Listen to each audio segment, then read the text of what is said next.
तो आज कवर करने के लिए काफी कुछ है। रिसेट में ही ये जो फोटो शेयर हुआ है अवेंजर्स डूम्सडे के फाइनल बैटल सीन का, या हम डॉक्टर डूम के बोट्स को देख सकते हैं और दूसरी तरफ मल्टीवर्सल अवेंजर्स हैं। डेडपुल 4 से भी अच्छी खबर है कि सीक्रेट वॉर्स के आसपास हमें डेडपुल 4 एक और मूवी देखने को मिल सकती है। अगर डूम्सडे ने बढ़िया कमाई कर मार्वल स्टूडियोज को दिया तो डेडपुल 4 तो हमें देखने को मिलेगी ही, साथ ही सीक्रेट वॉर्स भी हमें 2 पार्ट में देखने को मिल सकती है। डेयरडेविल बॉर्न अगेन सीजन 2 का ट्रेलर भी आ गया है और कमाल की बात है ये तब लॉन्च किया गया जब वंडर मैन को पूरी तरह से रिलीज कर दिया। किंग थैनोस भी लगभग कंफर्म हो गया है अगली एवेंजर्स के लिए, लेकिन इसका जो बड़ा रोल वो सीक्रेट वॉर्स में ही है। वहीं इन सब से ऊपर एक लीक मेरे सामने आया जिसे सुनकर मेरे होश उड़ गए और शायद आपके भी उड़ने वाले हैं। तो बताया ये जा रहा है कि जो हमने अवेंजर्स डूम्सडे में स्टीव रॉजर्स को देखा, दरअसल वो 616 के नहीं है बल्कि वो 828 के हैं। और ये 828 वही यूनिवर्स है जिससे फैंटास्टिक 4 है। इस चीज को फैंटास्टिक 4 मूवी में दिखाने भी वाले थे। अगर आपको याद हो कि मैं इस चीज को कवर कर रहा था कि क्रिस एवांस को फैंटास्टिक 4 के सेट पर देखा गया है, उस समय हमने अंदाजा लगाया था कि ये शायद ह्यूमन टॉर्च का रोल प्ले कर रहे हैं जो दूसरा फैंटास्टिक 4 का यूनिवर्स है। लेकिन अब ये बताया जा रहा है कि जो हमने स्टीव रॉजर्स का ट्रेलर देखा, दरअसल वो फैंटास्टिक 4 का पोस्ट क्रेडिट सीन होने वाला था।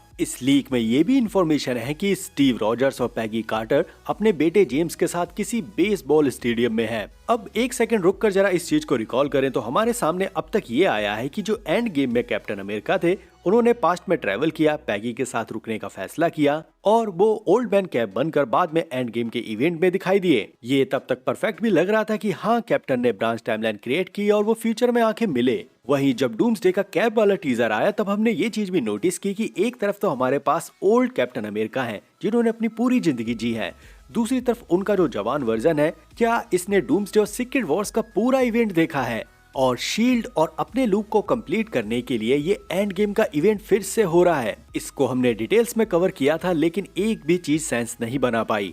वहीं अब ये बताया जा रहा है कि ये जो कैप्टन अमेरिका है ये 828 से है, ये ज्यादा सेंस बना रहा है। तो आपको ये लीक याद है कि कैप्टन के पास्ट में रहने की वजह से डॉक्टर डूम ने अपनी टाइमलाइंस, अपने बीवी बच्चे और अपनी लेगेसी को गंवाया है और वही सबसे बड़े इनकर्जन के कारण बन गए हैं। ऐसे में हो सकता है कि जब कैप ने टाइम ट्रेवल किया और पैगी के साथ रहे तब एक ब्रांच टाइमलाइन बनी।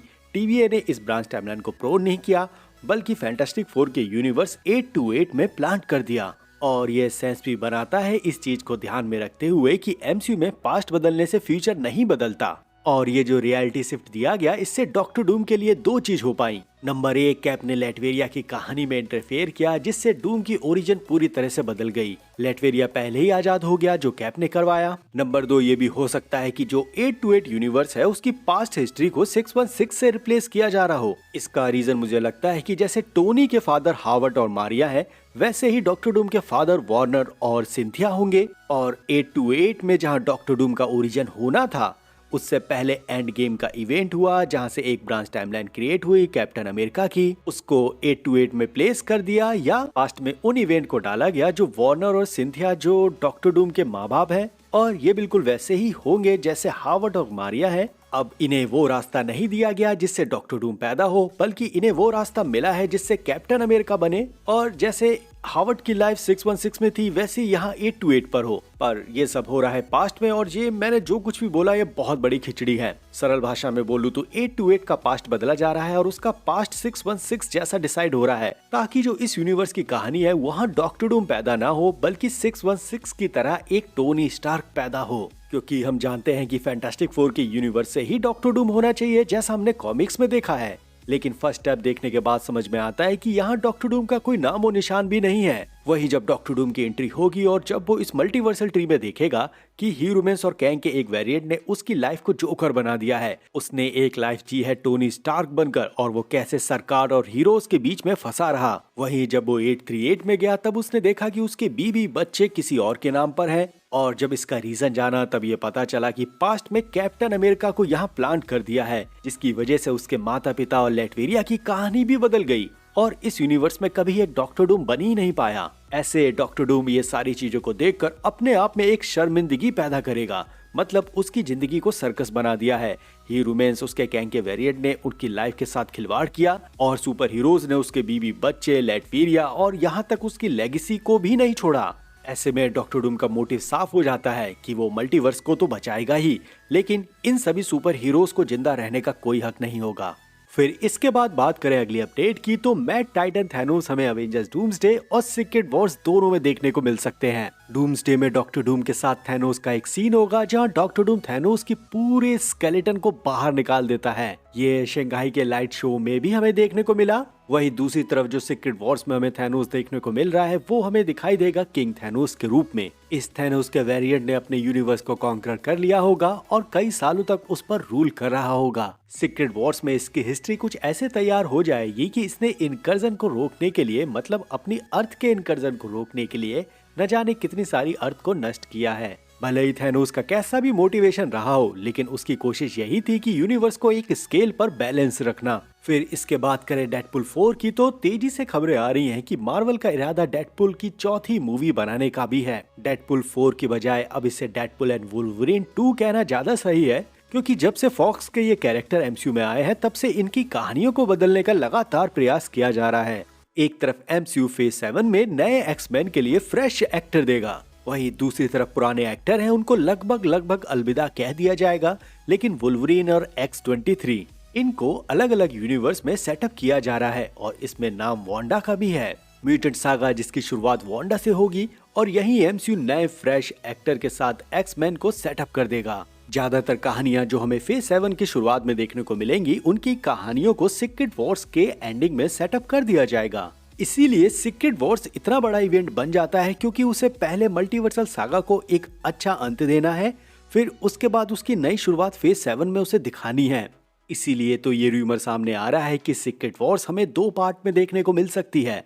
अगर डूम्सडे ने अच्छा काम किया तो ये जरूर होगा, लेकिन अगर इसे 2 पार्ट में नहीं तोड़ा गया तो फेज 7 की जितनी भी इंफॉर्मेशन और प्लानिंग है उसको सीक्रेट वॉर्स के बाद होने वाले अगले कॉमिक कॉन में रिवील कर दिया जाएगा। खैर, आपका क्या मानना है, सीक्रेट वॉर्स को हमें 2 पार्ट में मिलना चाहिए या नहीं? नीचे कमेंट बॉक्स में हर एक बंदा अपनी राय जरूर बताओ। अब फरवरी शुरू होने वाला है और इसी 8 तारीख को हमें स्पाइडरमैन ब्रांड न्यू डे का ट्रेलर और अवेंजर्स डूम्सडे का एक ऑफिशियल ट्रेलर देखने को मिलने जा रहा है। पहले ही हमें स्पाइडरमैन ब्रांड न्यू डे से एक लीक ट्रेलर देखने को मिल गया है, वहीं अवेंजर्स डूम्सडे के 4 ट्रेलर हम देख चुके हैं। इस बार ये जो दोनों ट्रेलर देखने को मिलेंगे इसमें छोटे छोटे बदलाव हैं। मतलब जो लीक ट्रेलर देखे हैं उसमें स्पाइडरमैन के कुछ और फुटेज ऐड किए जाएंगे, वहीं डूम्सडे के इन चारों टीजर के कुछ सीन होंगे और कुछ नए सीन भी हमें देखने को मिलेंगे। साथ ही स्पाइडरमैन ब्रांड न्यू डे का एक छोटा सा प्लॉट भी लीक हो गया है और मैं शॉर्ट में बता देता हूँ कि ये लीक क्या कह रहा है। तो मूवी की स्टार्टिंग होगी उसी डार्क टोन के साथ जो नो वे होम की एंडिंग में छूट गई थी। पीटर एक सस्ते अपार्टमेंट में शिफ्ट हो गया है, उसकी एजुकेशन पूरी नहीं हो पा रही है।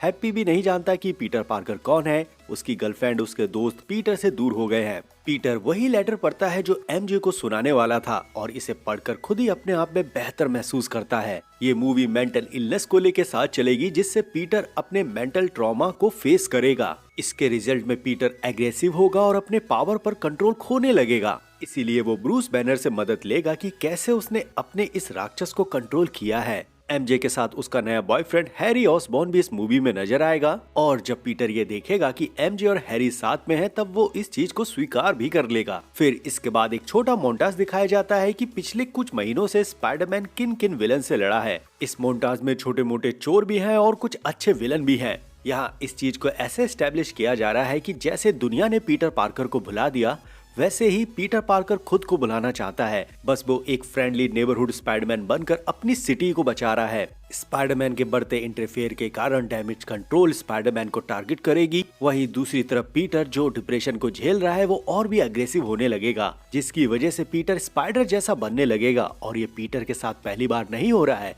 कॉमिक्स और एनिमेटेड शो में पीटर के साथ ये ऑलरेडी हो चुका है। रीजन इसका साफ था कि जिस रेडियो एक्टिव स्पाइडर ने पीटर को काटा था उसकी म्यूटेशन की वजह से पीटर के साथ ये सब हुआ। लाइव एक्शन में हमने अभी तक ये देखा नहीं है और अगर ऐसा हो रहा है तो पीटर की कहानी और भी ड्रामेटिक हो जाएगी। मतलब पीटर के साथ ये वाला इवेंट होना कि वो स्पाइडरमैन कन्वर्ट हो रहा है, यहाँ पीटर के 2 हाथ नहीं बल्कि 6 हाथ हो जाते हैं। साथ ही वो अपनी यादों को भी भूलने लगता है और ये सिमिलर थोड़ा हल्क जैसा नहीं लग रहा है। और हो सकता है कि पीटर इसी चीज से डील करने के लिए ब्रूस बैनर के पास जाए। वहीं सेडी सिंह भी इस मूवी में है और वो कौन सा रोल प्ले कर रही है इसके बारे में नहीं बताया गया, लेकिन जो लीक ट्रेलर हमने देखा वहाँ इसने पीटर को धमकाते हुए ये कहा कि अब तुम भी भूल जाओगे कि पीटर पार्कर कौन है। मतलब जितना भी देखने को मिला है ये कैरेक्टर जानती है कि स्पाइडरमैन ही पीटर पार्कर है और वो मैजिक जो डॉक्टर स्ट्रेंज ने किया था उससे लोगों की यादें तो चली गईं, लेकिन इसकी यादें नहीं गईं। पिछली वीडियो में मैंने ये भी अंदाजा लगाया था कि ये 616 की जीन ग्रे भी हो सकती है।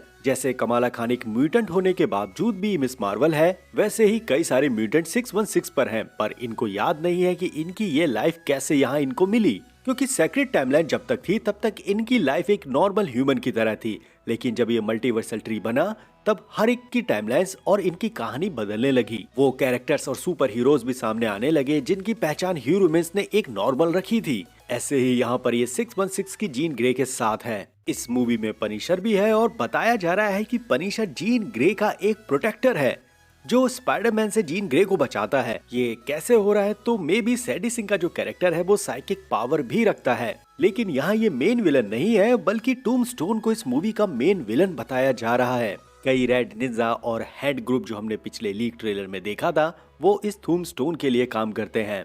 टूम्बस्टोन को एक बिजनेसमैन जैसा दिखाया जाएगा और न्यूयॉर्क को सेव करने के लिए ये गुंडे भेजता है पैसे लेकर, और इसी के दम पर टूम्बस्टोन ने जेल से स्कॉर्पियन को बाहर निकाला है। स्पाइडरमैन का इस जेल सीन में स्कॉर्पियन के साथ एक इंटरफेयर होगा और इसकी वजह से सारा ब्लेम डीओडीसी स्पाइडरमैन पर डाल देंगे, और थर्ड एक्ट के आते आते स्पाइडरमैन इन सारी चीजों से और भी टेंस हो जाएगा, और इसलिए Spiderman versus Jean Grey versus Punisher versus Hulk देखने को मिलेगा। इसी में ही पीटर ट्रांसफॉर्म भी होगा एक ह्यूमन मकड़ी में, लेकिन ये चीज कैसे काम करेगी ये अभी तक साफ साफ नहीं है। बस ये एकमात्र लीक है जिस पर हम बात कर रहे हैं। एक चीज और भी है इस लीक में कि जब पीटर ऐसा ट्रांसफॉर्म होगा ह्यूमन मकड़ी में तब जीन ग्रे ही पीटर को क्योर करेगी अपनी साइकिक पावर से। ये शायद लगभग वैसा ही होगा जैसे कैसेंड्रा नोवा ने वुल्वरीन की यादों को क्योर किया था। ब्रूस बैनर भी एक एंटीडोट तैयार करेगा जिससे पीटर की ये प्रॉब्लम क्योर हो जाएगी। अब इन सब में स्पाइडरमैन और हल्क का कनेक्शन कैसे डूम्सडे में बैठेगा इसके बारे में तो नहीं बताया, लेकिन जो इसका पोस्ट क्रेडिट सीन होगा वो टोबी स्पाइडरमैन के यूनिवर्स पे सेट होगा। और जो अवेंजर्स डूम्सडे का हमने जो बात की थी ओपनिंग सीन के बारे में, जहां टोबी स्पाइडरमैन का यूनिवर्स और एक्स-मैन का यूनिवर्स आपस में इनकर्जन की वजह से लड़ रहे होंगे, वहां जो इसकी शुरुआत होगी उससे पहले स्पाइडरमैन ब्रांड न्यू डे के पोस्ट क्रेडिट सीन में दिखा दिया जाएगा। अब जो अवेंजर्स डूम्सडे का ओपनिंग सीन है इसके बारे में ये बताया जा रहा है कि हमें यहाँ पर पहले ही एक भयंकर इनकर्जन देखने को मिलेगा, और ये इनकर्जन होगा टोबी स्पाइडरमैन की यूनिवर्स वर्सेस एक्स-मैन की यूनिवर्स के साथ। टोबी का जो यूनिवर्स होगा उनकी अर्थ से डॉक्टर ऑटो और स्पाइडरमैन होंगे, वहीं उनके सामने खड़े होंगे क्लासिक फॉक्स के कैरेक्टर। नो वे होम की एंडिंग में जो टॉम हॉलैंड स्पाइडरमैन ने इनकी कहानी बदल दी थी, ये सब उसी के रिजल्ट की वजह से हो रहा है। पर मेरे दिमाग में यहाँ सिर्फ एक ही क्वेश्चन है कि जो भी ये कांड हुआ है उसकी वजह से टोबी का यूनिवर्स रिसेट हुआ है या ब्रांच टाइमलाइन बनी है, क्योंकि अगर ये एक्स-मैन के यूनिवर्स के साथ सीधा इनकर्जन कर रही है और एक्स-मैन के यूनिवर्स में टाइम ट्रेवल से फ्यूचर को बदला जा सकता है तो शायद टोबी के यूनिवर्स को भी बदला जा सकता हो। और अगर पास्ट बदलने से फ्यूचर बदल रहा है इन दोनों यूनिवर्स में, तो इन दोनों यूनिवर्स की कहानी अब पहले जैसी नहीं रही होगी। एक्स-मैन लेगेसी में हमने यही देखा कि पास्ट बदलने से फ्यूचर पूरी तरह से बदल दिया गया है, लेकिन यहाँ टोबी स्पाइडरमैन के यूनिवर्स में जब पास्ट बदला गया है कई अलग अलग रूप में, मतलब सभी विलन को क्योर कर दिया है, तो फ्यूचर तो बदल ही गया होगा। मे बी शायद ऐसा ना हो क्योंकि बहुत ही कॉम्प्लिकेटेड हो जाएगा। बस यहाँ पर ब्रांच टाइमलाइन के कॉन्सेप्ट को दिखा दिया जाए और एक्स-मैन में जो भी टाइम ट्रेवल हुआ है उसका हमें कोई सॉलिड रीजन देखने को मिले। खैर अच्छी खबर यह है कि इस हफ्ते स्पाइडरमैन ब्रांड न्यू डे और अवेंजर्स डूम्सडे का ट्रेलर आने वाला है, तो भाई लोग तैयार रहो। चैनल पर नए हो तो प्लीज सब्सक्राइब करना, क्योंकि अब हम फाड़ के रखने वाले हैं।